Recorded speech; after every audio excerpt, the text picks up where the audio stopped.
Hello everybody and welcome back to the channel. My name is Blair, or the Illuminati, and today we're talking about an MLM known as LegalShield.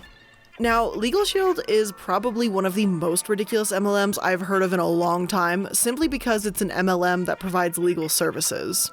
So while they walk the fine line of almost being an illegal pyramid scheme, they're providing legal services to others, so yeah, no thank you. But let's jump right in and see how the hell an MLM like this even came into existence.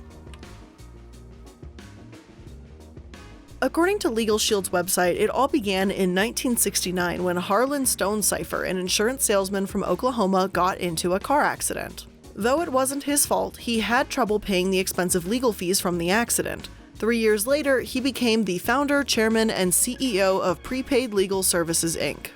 The company has gone through a few name changes over the years, from Sportsman's Motor Club to Prepaid Legal Services to LegalShield. But the general branding and products have been pretty much the same. At first, their prepaid legal services weren't all that user-friendly. The Ada News states that it required members to find an attorney on their own, so a lot of the frustration and difficulties Harlan claimed to face in that 1969 car accident weren't removed with the product he even created. Many members had problems finding attorneys who understood their needs, returned with calls on time, and were willing to work with them on even minor issues. Eventually, as the company expanded, it supposedly became easier to use and began offering its own legal services. They're also partnered with Kroll to offer protection against identity theft. Kroll's website states, LegalShield has provided legal protection to millions of Americans for more than 40 years and has provided identity theft protection for 16 years through its exclusive relationship with Kroll, the global leader in risk mitigation and response solutions. To date, the partnership has safeguarded more than 1 million individuals, provided more than 200,000 personal identity consultations, and restored nearly 10,000 individual identities. LegalShield is one of the nation's leading providers of legal safeguards for individuals, families, and small businesses. LegalShield also offers one of the industry's most affordable identity theft plans, with identity theft protection for the entire family for the cost most competitors charge to cover a single individual. There's not all that much to their history, but I wanted to see if their products were as impressive as Kroll and LegalShield make them sound. After watching their video about how LegalShield works, yeah, I can honestly see why some people would find it appealing. Paying a small fee a month to get a lawyer's help instead of paying hourly fees, it doesn't seem like a bad deal. If you own a business, or you're a landlord, or someone that just generally needs a lawyer, I can see why it would be worth it to someone. Preparing a will, going over a rental agreement, plenty of examples they've given are common scenarios as well. And knowing an attorney will get back to you in 4 business hours, that's another plus. But what's the catch?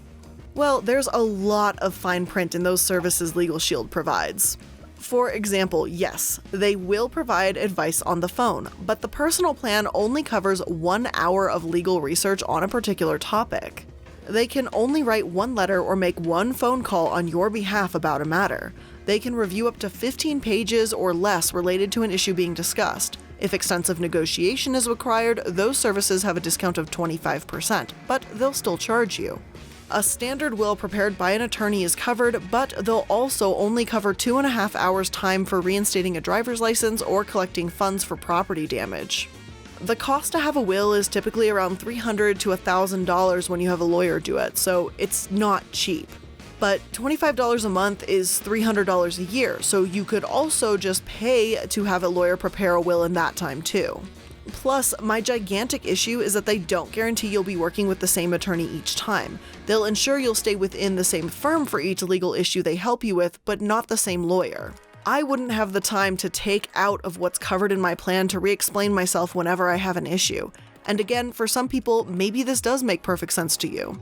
One website gave the example of someone starting a small business because they can't afford to pay an attorney by the hour, but prepaid legal teams make no sense for other common situations where people need a lawyer. For example, a property attorney. As one source explains, at least one prepaid legal plan has contracted law firms in all 50 US states and some of the Canadian provinces. Real estate, contract, and finance law vary significantly from state to state. Even if you have an intricate understanding of the procedures in your state or province, if a situation arises with a property you own, manage, or are considering purchasing in another state, Would you appreciate having access to a lawyer who knows the law in that remote location? Do you have access to a law firm in the locality of your investment, one that provides free phone consultation?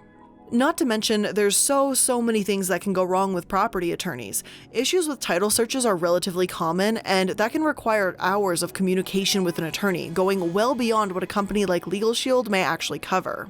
So if a property attorney charges, say, $750 for a flat fee, but $100 for an hourly fee, you're better off paying the flat fee if something goes wrong. Just speaking from personal experience here. However, this video isn't about what I think prepaid legal services are and if they are worth it. My biggest issue here that I have with LegalShield isn't about what they sell, it's how they sell it and the whole MLM part of their company. But thankfully, I'm not the only one that's had this issue with them. In 2001, the Wyoming Attorney General issued a press release announcing when we discovered that Prepaid was using prohibited income representations to promote their multi-level marketing program. We warned them that the representations were prohibited by Wyoming law.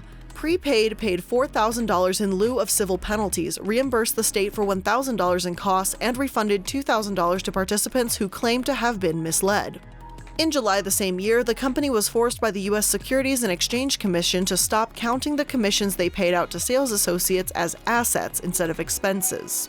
The same way other types of insurance companies do, though they did not release their updated halved 2000 earnings figure until February 2002. And I love how Wyoming was like, hey, LegalShield, or Prepaid Legal Services at the time, we need you to stop being misleading, you're not representing your numbers correctly. And LegalShield basically just said, oh, hold on a second, you don't even know the half of it. Who reports commissions they pay to sales associates as assets? Again, this is LegalShield, they offer law service to customers. It looks especially bad when a company offering legal services, breaks the law. The New York Times reported in 2003 that because of this, back in 2001, shareholders of Prepaid Legal Services, a provider of legal service plans, had to wait 6 months to get accurate financial statements after the SEC forced the company to restate its results. In July 2001, the company announced that a restatement would follow but did not file its financial statements, including a formal balance sheet, until February 2002. When the company did file, its 2000 earnings had fallen to $20.5 million from $43.6 million, and stockholder equity was $42 million from $147 million. During the months that shareholders were waiting its formal figures, Prepaid shares traded as low as $15.22 and as high as $23.53. Yesterday, the shares closed at $19.50. Companies that are late with their formal filings say that their news releases keep investors sufficiently informed about their operations, but news releases are not put through the rigorous tests of government filings, which must be accurate.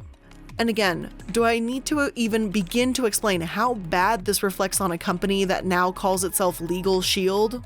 Now, obviously, we have seen far worse on this channel, but think about what an absolutely gigantic drop that is, 50%. I've seen companies fudge the numbers, and this is quite impressive, all things considered. It didn't take long for people to grow furious with this company, and by 2004, lawsuits started rolling in. While one lawsuit from Mississippi accuses them of fraud and that one was dismissed, LegalShield, again formerly known as Prepaid at the time of these articles, couldn't get away with their lies any longer. People were, to put it bluntly, pissed. In 2004, over 29 separate lawsuits with more than 250 plaintiffs were filed against them in Alabama. All of them were settled or dismissed by 2006. The FTC started requiring Prepaid to disclose that less than 25% of its sales reps sold multiple insurance plans, even though their whole marketing strategy was that their Huns market just 5 memberships per week. They'd receive $500 per week. Like most MLMs, Prepaid suffers from high turnover, so the FTC rules made it harder to, as the New York Times puts it, replenish their ranks. In other words, yeah, it'll be a lot harder to hold recruits after many have sued them and exposed them for how difficult it actually is to sell their product. This is nothing more than another case of you'll get rich, hun, when nothing could be further from the truth. The New York Times also reported in 2006 that Prepaid Legal's promotional materials also make little mention of current litigation. But the proposed rules could probably force the company to disclose that in 1997, Prepaid Legal acknowledged misleading customers and consented to suspend sales of living trusts after an FTC investigation. The regulations would also require the company to tell potential sales representatives that last year a Mississippi jury awarded a prepaid customer $9.9 million over claims of deceptive marketing. More than 400 other Mississippi plaintiffs filed suit against Prepaid Legal before it reached a settlement this year. In an interview, Prepaid Legal's general counsel, Carrie C. Prince, said that it is a publicly traded company and it already disclosed all material litigation and average sales representative productivity to the SEC. Prepaid Legal has nothing to hide, Ms. Prince said. I think it's difficult to tell how this proposed rule would impact how many salespeople join our company. But Ms. Prince conceded that the proposed rules would have a big impact on our company and on every other multi-level marketing company within the industry. Prepaid Legal's filings to the SEC, however, do not mention the risk posed by the FTC proposal. So, which is it? They have nothing to hide, or being honest would hurt their business? If Prepaid had nothing to hide, they wouldn't be ordered to be transparent about their business practices. Like, come on. Tupperware, Herbalife, and Nu Skin were all grouped in with Prepaid at the time, just more shitty MLMs that refuse to disclose the same thing because they know it won't look good. One layer working against Prepaid, Hal Neer, summed this up quite nicely at the time and said, Prepaid and companies like it provide concrete examples of the very sort of practices that the proposed rule was designated to eradicate. Prepaid and their CEO can call these lawsuits frivolous all they want, but they are a company selling legal services, so forgive me for being absolutely anything but sympathetic towards these people. Let alone the fact that they are a shitty MLM forcing Hunbots to push these services on people, they should also be more transparent than anyone if they're going to offer legal services of all things to people. But this wasn't the end of their legal battles, because of course it's not. In 2007, the FTC launched an investigation into Prepaid's marketing of its identity theft product and the company's Affirmative Defense Response System, a program they developed to boost group sales. As the Oklahoman wrote, regulators allege Prepaid made misleading claims about the effectiveness of its Affirmative Defense Response System to help organizations with government security requirements. In response, Prepaid revised its marketing materials. However, staff members of the Federal Trade Commission in November proposed a complaint to its commission seeking monetary penalties, Prepaid disclosed in a regulatory filing. In February, Prepaid officials met with the agency to explain its disagreement and to reach a mutually agreeable solution, the filing with the U.S. Securities and Exchange Commission said. So this is just dandy. We've now got a dishonest company selling legal products and defense systems that may not work as advertised. It really seems like MLMs do everything they can to not make even remotely decent products, can they? The FTC did eventually let the investigation drop. It seems that they met an agreeable solution, whatever that might actually be.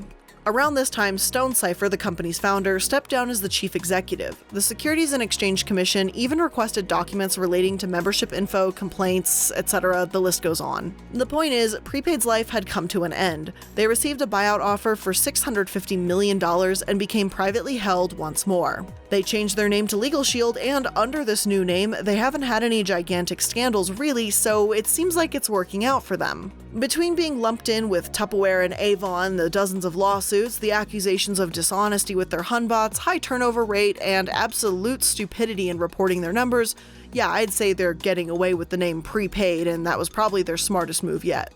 However, we're still not done yet. The most recent lawsuit filed against them was only 2 years ago for being a pyramid scheme, and hey, I said they didn't have any gigantic scandals as LegalShield, well, not that they haven't had any.